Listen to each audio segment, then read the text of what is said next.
দিয়েছেন, স্বামী দিয়েছেন, স্ত্রী দিয়েছেন, পরিজন, আত্মীয় পরিজন, সমস্ত দেহ গেহ যাহা কিছু সব তিনি দিয়েছেন। কি দেন নাই? প্রশ্ন হলো তিনি কি দেন নাই? সব দিয়েছেন, সুখ, শান্তি, আনন্দ। তাহলে দুঃখ তিনি দিয়েছেন? দুঃখ তিনি দেন না। আমরা কর্মফলে দুঃখ পাই। আর এক হয় ভক্তকে ভগবান পুড়িয়ে পুড়িয়ে দেখান, দেখো আমার ভক্ত যত দুঃখ পায় তত আরো সোনার মতো ঝলঝল করে ওঠে। গৌর হরিবল। যে অভক্ত সে দূরে চলে যায়, কিন্তু যে ভক্ত ভগবান দেখেন। আমার যে ভক্ত নয় সে কি করে? যখন দুঃখ পায় তখন আমার থেকে ঠেলে ঠেলে দূরে চলে যায়, আরো দূরে। সুখ পেলে যেমন সুখের আশায় সব ভগবানকে ভুলে দূরে চলে যায়, আবার যখন দুঃখ পায় তখন কি করে? ভগবানের নাম করি, ভগবানকে ভালোবাসি, সেবা দিই, ভগবানের সঙ্গ আর করবো না, বের করে দেয়। ভগবান দেখালেন আমার ভক্তই আগুনে পুড়ে পুড়ে খাঁটি হন।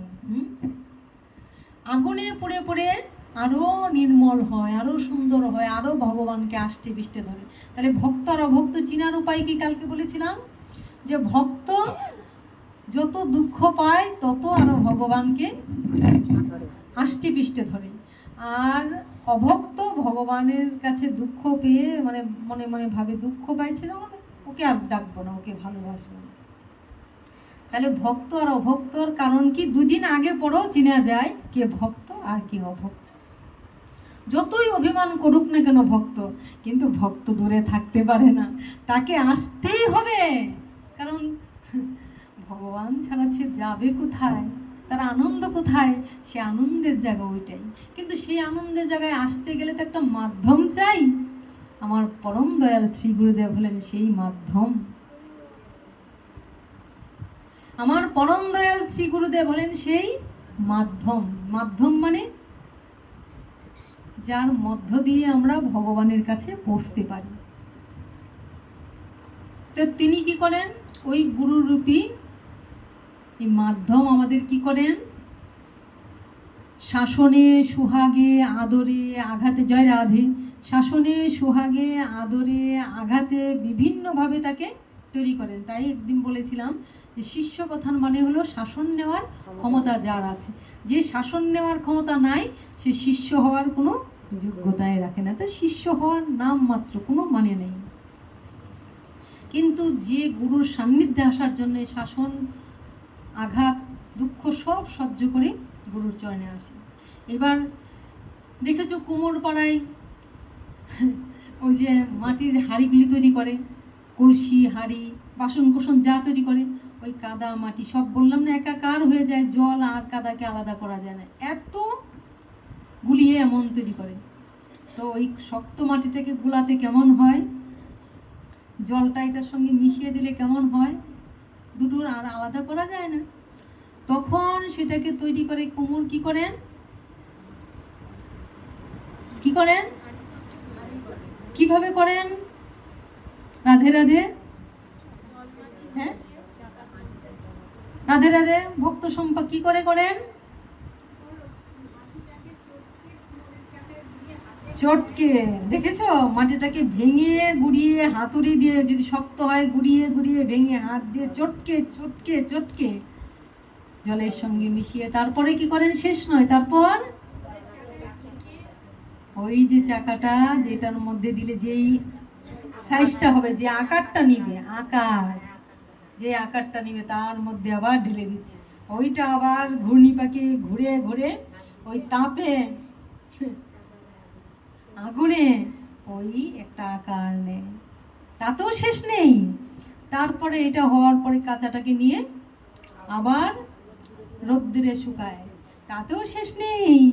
এই রৌদ্র থেকে শুকানোর পর আবার আগুন জ্বালিয়ে সেই আগুনে আবার পোড়ায়, তবেই তো সে একটা কলসি হয়ে কারো ঘরে জল তাকে ধারণ করে সেই জল পান করে কেউ শীতল হচ্ছে, কেউ আবার সেই কলসিটা নিয়ে কেউ যদি মন্দিরে ভগবানের সেবার কাজে দিয়ে তার জীবন ধন্য হয়ে যাচ্ছে। এই কলসি হাঁড়ি ঘট ওই কষ্ট করে করে চলছে। আগে জীব সেবা করছে, মানুষের ঘরে ঘরে যাচ্ছি। এবার কোনো ভক্ত যদি একটা হাড়ি কিনে ভগবানের মন্দিরে দিয়ে দিল, তাইলে তার জীবন সার্থক হয়ে গেল। আমাদেরও তাই, আমরা ঘরের অনেক দুঃখ যন্ত্রণা কষ্ট সহ্য করছি, কিন্তু ঠিক আর হতে পারছি না। কিন্তু যেই সদ্গুরুর চরণ আশ্রয় করে পড়ে গেলাম আর স্বীকার করে নিলাম আমি তোমার হলাম, হে গুরুদেব আমার সমস্ত কিছু দিয়ে আমি তোমার হলাম, যখন সারেন্ডার করে দেয়, শিষ্য যখন দীক্ষাকালে করে আত্মসমর্পণ, শিষ্য যখন দীক্ষাকালে করে গুরুর চরণে আত্মসমর্পণ, ভগবান তখন তারে করে আত্মসাৎ গৌণ। কিন্তু আমরা এমন এই আত্মসমর্পণ করছি, আবার ইগোতে দাঁড়িয়ে করছি। গুরুকে একটু আদর করলাম, ভালোবাসলাম, আবার একটু শাসন করলো, ইস উল্টো পাল্টো বলে বেরিয়ে গেলাম, তবে আর হলো না।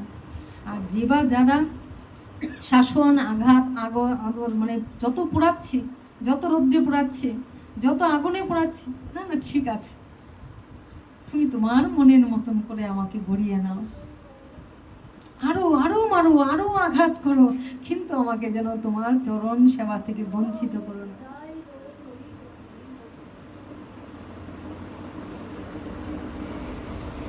এই করেছো ভালো, সে কি করবে? আঘাত পেলে কি বলবে? এই করেছো ভালো নিঠুর হে, নিঠুর হে, এই করেছো ভালো, এমনি করে হৃদয়ে মোর তীব্র দহন জালো, নিঠুর হে, নিঠুর হে, এই করেছো ভালো। সে যাহা কিছু দেখবে ভালো দেখবে, সে কি করবে? ধূপ পুড়ে গন্ধ দেয় না, সে মনে মনে ভাববে আমারে ধূপ না পোড়ালে দেয়,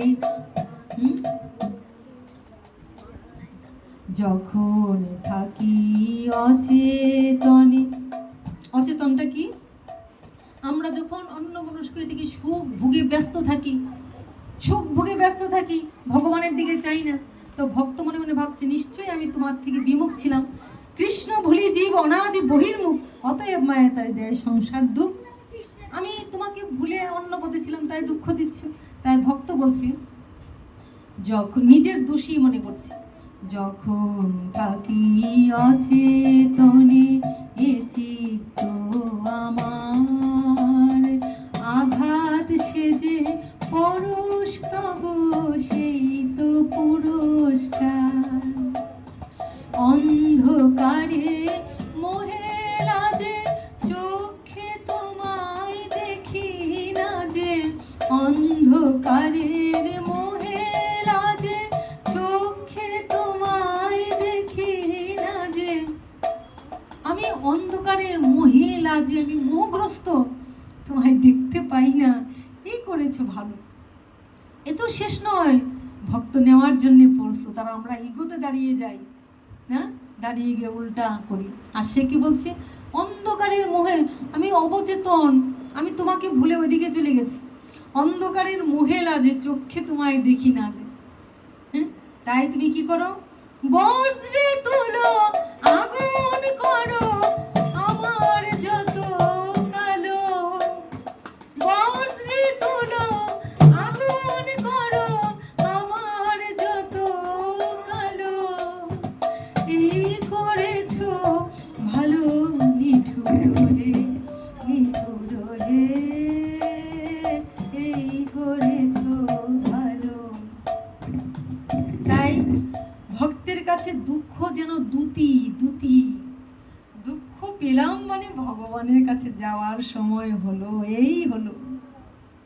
সুখে আছি মানে দুঃখ এলো বল, সুখে আছি মানে ভগবানকে ভুলে সুখ পাওয়ার চেষ্টা করছি মানে দুঃখ এলো দরজায় দাঁড়িয়ে, আর দুঃখ পাচ্ছি মানে ভগবানের কাছ থেকে দূত প্রেরণ করেছে, এইবার তুমি চির শান্তি লাভ করবে, এইবার তুমি ভক্ত ভগবানের আনন্দে থাকবে। যখন তুমি ভক্ত সঙ্গে আসছো, যখন তুমি ভগবানের কথা শ্রবণ করছো, তোমার দুঃখ দূর হয়ে এলো বলে ভগবান তোমাকে খুলে নেওয়ার জন্য হাত বাড়িয়ে রেখেছে। তাই ভক্ত তখন মনে করে, আহা, সুখে আমায় রাখবে কেন, রাখো তোমার কোলে, যাক না গো সুখ জ্বলে, আমার সুখ জ্বলে যাক, অন্যদের দুঃখ দাও, আমার সুখ সব জ্বলে যাক।